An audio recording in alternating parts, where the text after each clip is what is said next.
자, 계속해서 이 은행권에 대한 리스크로 흔들렸던 미국장입니다. 이제 국내에서는 어떻게 될지 연결해 보고요. 종목까지 함께 보도록 하겠습니다. 오늘 연결고리에는 유안타증권의 송태현 과장입니다. 과장님 안녕하십니까? 네, 안녕하세요. 네. 자, 과장님과 함께 볼 주제부터 공개해 주시죠. 자, 오늘의 주제, 실리콘밸리 뱅크의 파산 사태, 그리고 안전자산 선호 심리를 좀 자극했다라는 그런 내용인데요. 뭐 이날 경제 지표가 나왔음에도 불구하고 거의 파산 얘기밖에 안 나왔던 것 같습니다. 우선 세부적으로 어땠습니까? 말씀을 하신 것처럼 사실 고용지표 나왔을 때까지만 하더라도 네네.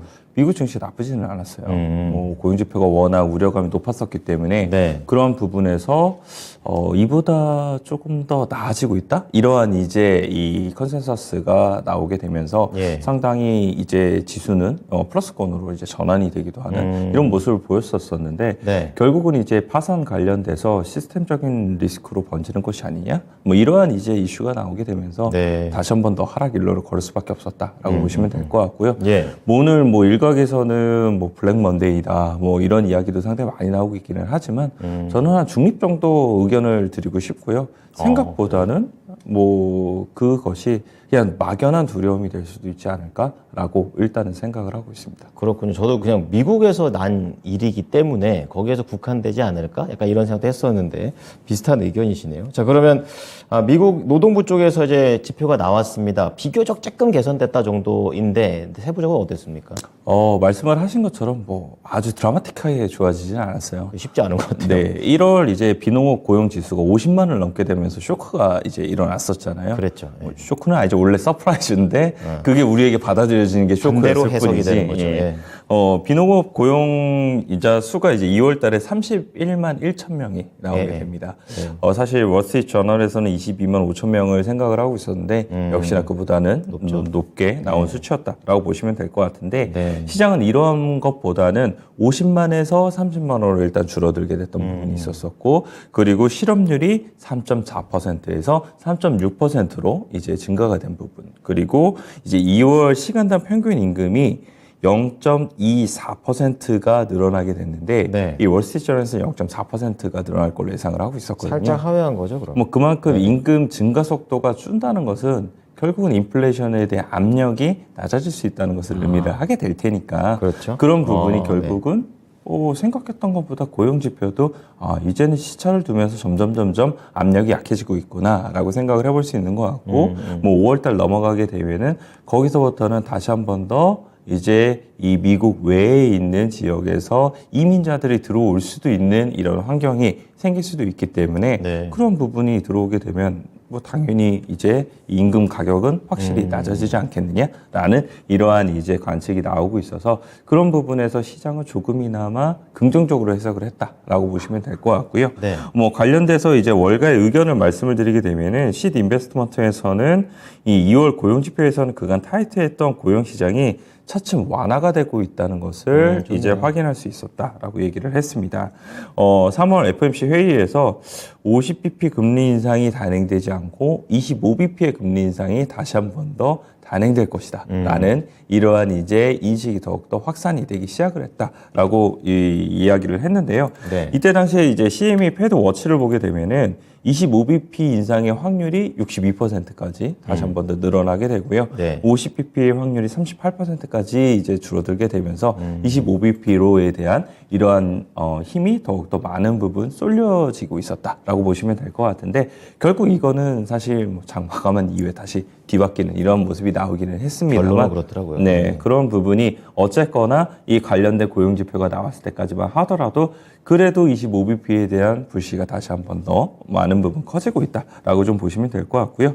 그 외에도 보게 되면 뱅크 오브 아메리카 같은 경우에도 2월 고용 지표에서는 이 신규 고용을 제외한 주요 지표들이 고용시장 완화를 가리키고 있고 당사는 이를 바탕으로 25bp에 대한 금리 인상을 예상하고 있다라고 얘기를 하고 있습니다. 그래서 이 CME 패드워치가 아까 말씀드린 것처럼 그 당시 25bp에 대한 인상 확률이 높아졌었고 그것이 이제 나중에는 다시 한 번 더 SVB 일 사태로 인해서 다시 뭐 반대로 되는 경우가 있기는 했습니다만 어쨌거나 관련돼서 그런 부분이 있었다라고 보시면 될 것 같고요. 2년 국채 수익률 같은 경우에도 28bp가 떨어지게 되면서 4.5%권까지 내려가게 되고 많이 내려갔네. 그리고 10년 국채 수익률도 20bp가 떨어져서 3.69까지 떨어지게 되는 이러한 이제 현상이 나왔습니다. 네. 전반적으로 이제 채권 시장까지 크게 타격을 주고 있는 그런 상황인데요. 이제 종목을 좀 넘어가 보겠습니다. 방금 전에 보니까 5분 전에 지금 시그니처 뱅크도 지금 SV 뱅크 붕괴 여파로 같이 또 폐쇄됐다는 속보도 나왔네요. 예, 나오고 있는데 종목도 좀 자세히 보겠습니다. 말씀을 하신 것처럼 지금 과연 이 사태가 얼마만큼이나 시스템적인 리스크로 번질 것이냐, 네. 혹은 아니면 이것은 정말 이 지방은행들 혹은 이제 포트폴리오를 지역적으로 갖고 있는 이런 은행들에게만 국한될 것이냐. 이게 사실상 가장 중요하다라고 보시면 될 것 같은데 네네. 이 실리콘밸리 뱅크 같은 경우에는 일단은 벤처캐피탈 대상으로 혹은 스타트업 이제 이 기업들을 대상으로 많은 대출을 가지고 있는 이런 은행이었다라고 보시면 될 것 같은데 네. 이 은행 자체가 사실상 2017년도까지만 하더라도 이런 예금에 대한 잔고라든지 이런 것이 그렇게 크지 않았었는데 이 스타트업이 이제 팬데믹으로 인해서 많은 돈이 유입이 되게 되고 그에 따라서 많이 자금이 예치가 되다 보니까 예금에 대한 부분이 확실하게 많은 부분 늘어나게 됐고요. 하지만 그에 비해서 대출에 대한 부분은 일정 부분 늘어나는 게 한계가 있어서 네. 거기에 나머지 자산을 이제 MBS라든지 아니면은 장기 국채 쪽으로에 대한 투자를 많은 부분 늘렸던 부분이 있었습니다. 네. 그런데 지금 금리 인상이 나오게 되면서 이러한 이제 이 스타트업이라든지 벤처 캐피탈에서 결국은 현금성에 대한 자산이 계속적으로 떨어지잖아요. 그렇죠. 그래서 예금 인출에 대한 부분을 시작을 하게 되고 네. 그 예금 인출에 대한 부분을 맞춰주기 위해서 결국은 어쩔 수 없이 MBS라든지 이제 이 국채를 매각을 해야 됐었었는데 그렇죠. 그 MBS나 국채가 지금 금리 인상으로 인해서 가격이 많이 빠져주게 있었었고 그것이 결국은 손실로 다가오게 되면서 좋지 못한 이러한 이제 상황으로 맞이를 하게 됐다는 게 지금 이 사태거든요. 그렇죠. 네. 확실하게 얘기되네요. 예, 그 사태였었었는데 이 사태가 결국은 이제 이것과 비슷한 포트폴리오를 가지고 있는 업체들은 얘네도 이랬는데 니네도 다르게 보냐? 라고 이제 할 수 있을 거잖아요. 불안감이 번지는 거죠. 네, 그런 부분이 있을 테니까 뭐 관련된 회사라고 얘기가 나오는 것이 이 팩웨스트 뱅코프 같은 경우에는 대출 포트폴리오의 3분의 2가 이 부동산에 연계가 되어 있고 대부분 벤처 캐피탈에게 이러한 부분에 대출이 나가 있는 회사이다. 네. 이 은행이다라고 해서 한 38%가 이제 빠지는 이런 흐름이 나왔었고요. 네. 그리고 이제 퍼스트 리퍼블릭 뱅크 같은 경우에는 이 샌프란시스코에서 모기지 대출 사업을 중심으로 고성장해온 이 은행, 이 부동산. 은행 같은 경우에도 15% 이제 정도 하락을 했고요. 네. 말씀을 해주신 시그니처 뱅크 같은 경우에는 이 과상화폐를 대출을 하는 이런 업체예요. 네, 그렇게 되다 보니까 가상 이 화폐 같은 경우에도 이제 많은 부분 이 실리콘밸리 뱅크에 현금을 예치해둔 회사 같은 경우에 상당히 많았었거든요. 그렇죠. 그래서 그런 부분에서 많은 부분 타격을 받게 되고 사실상 손실이 나게 되면서 더욱더 빠르게 이러한 이제 현상이 일어나는 것이 아닌가라고 이제 좀 생각을 해볼 수 있는 것 같습니다. 그래서 네, 네. 이런 이제 지역 은행들이 좋지 못한 흐름이 나오다 보니까 이제 은행 시스템적인 리스크 번질 가능성이 상당히 있다. 여기까지 이제 확장이 나오기 시작을 하게 된 거고요. 네. 첫날 보게 되면은 이제 JP 모간이라든지 아니면 골드만사스라든지 뭐 뱅크 오브 아메리카라든지 대부분 많이 빠졌지만 금요일 날 같은 경우에 보게 되면은 골드만삭스는 물론 4% 정도의 하락이 나오긴 했습니다만 시티라든지 아니면 뱅크 오브 아메리카는 거의 약보합 정도의 수준이 나오게 됐고요. 그러니까 완전 저 지방은행하고는 분위기가 아예 다르더라고요. 네, 그리고 JP 모건 같은 경우에는 이제 카드 관련돼서 네. 이제 선정되면서 카드사로 선정이 되면서 이제 2%가 오히려 올라가게 되는 이러한 이제 모습도 나왔었거든요. 그래서 은행에 대한 시스템적인 리스크가 번지기에는 다소 무리가 있다는 것이 지금의 많은 언론에서 나오는 얘기 그리고 월가에서도 나오는 얘기이다. 이 정도로 좀 보시면 될 것 같고요. 월가에서 나온 얘기 중에 하나를 보게 되면은 이 골드만삭스 같은 경우에는 SVB 파이낸셜이 미국 은행 섹터 전반의 유동성 우려를 촉발하면서 은행 섹터의 주가도 큰 폭으로 하락을 했는데 네. 이 부분은 이제 SVB 파이낸셜 문제가 한 개 기업 또는 유사한 기업 내에만 국한되는 사실 상황인 것이지 은행, 금융, 이 시스템 전반으로 리스크가 확대될 요소는 아니다라고 얘기를 했습니다. 그래서 은행주들이 만약 이러한 이슈로 인해서 더욱더 하락을 하게 되면 저가 매수의 기회로서 활용이 가능하다라고 얘기를 했던 부분이 있었었고요. 다만 이제 이 대형 은행에서도 그래도 좀 약한 애가 있을 거잖아요. 그렇죠. 그 애가 어디냐면 찰스 슈왑이 그렇게 될 수 있다라고 얘기가 나오고 있습니다. 그래서 이게 다른 거군요. 네, 찰스 슈왑 같은 경우에 두 자릿수 이제 하락이 나왔거든요. 11% 정도의 하락이 나왔었는데 우리는 그러면은 어느 것을 보면 되겠느냐? 당연히 찰스 슈왑을 보게 되면서 과연 찰스 슈왑이 계속적으로 주가에 하락이 나오느냐? 아니면 찰스 슈왑이 이제는 어느 정도 멈추고 나서 다시 반등이 나오느냐? 여기가 결국 우리가 볼 수 있는 이제 대형 은행으로서에 대한 번지는 모습인지 아닌지를 파악할 수 있는 부분이 있다라고 보시면 될 것 같고요. 네. 또 한 가지는 이제 이 실리콘밸리 뱅크 관련돼서 이 지금 예금보험공사가 사실상 모든 예금을 가져간 거잖아요. 네. 그래서 이 예금을 100% 보장을 해줄 것인지 아니면은 100% 보장 안 해줄 것인지 결국 여기에서도 더욱더 은행의 시스템적인 리스크로 갈 것인지 아닌 것인지가 사실 우리가 볼 수 있는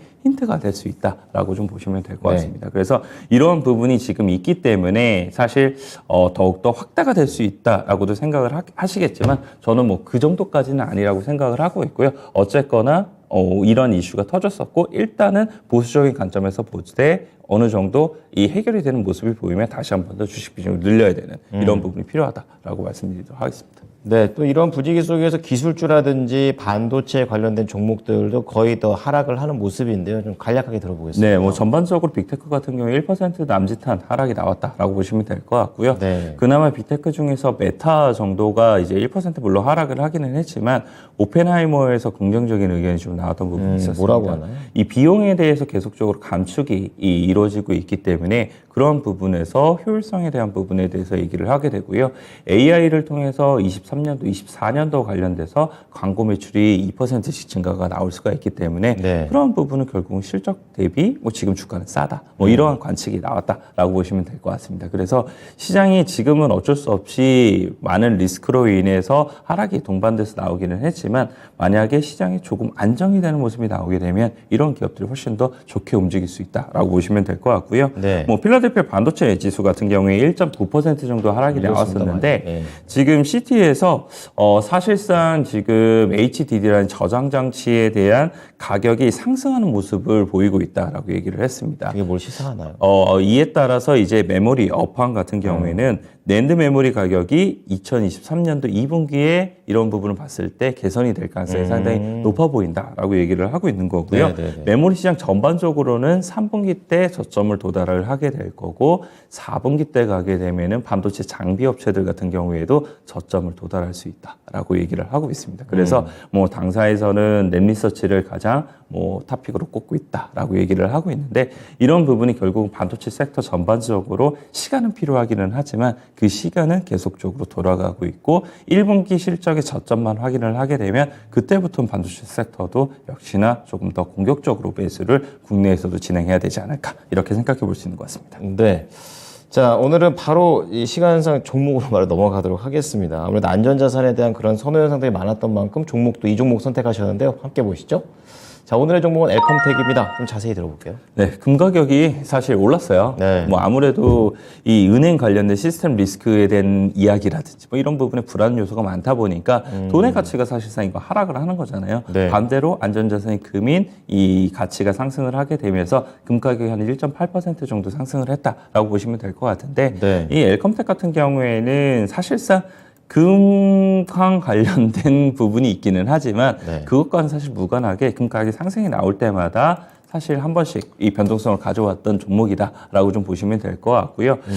사실 이제 시장이 분위기가 좋지 못하게 되면은 그에 따라서 국내에서도 이러한 이제 이 빈틈을 노리고 올라갈 수 있을 만한 종목들이 움직일 수 있을 테니까 시장 상황이 좋지 않았을 때는 이러한 이제 관련된 종목들을 더욱더 관심 있게 보자라고 말씀을 드리고 싶고요. 만약 우리가 생각을 했던 것 대비 시장이 견조한 모습이 나오게 되면 당연히 이러한 이 종목들 같은 경우에 움직임이 나오게 된다 하더라도 보다도 소폭으로 나올 수밖에 없겠죠. 그래서 이런 부분을 좀 생각을 해보셨으면 좋겠다라고 말씀드리고 싶고요. 시장이 안 좋았을 때는 이러한 종목들로 인해서 역시나 이 변동성으로 인한 트레이딩, 매매로서만 좀 접근을 하셨으면 더욱더 좋지 않을까라고 말씀드리도록 하겠습니다. 네, 엘컴텍 잘 보도록 하겠습니다. 감사합니다. 네, 감사합니다. 네, 지금까지 유한타증권의 송태현 과장이었습니다. 지금까지 투자판에 도움이 될 수 있는 정보를 제공해 드렸습니다. 하지만 특정 종목의 상승과 하락을 보장하지는 않으니까요. 참고해 주시기 바랍니다. 오늘도 선곡 투자하십시오. 고맙습니다.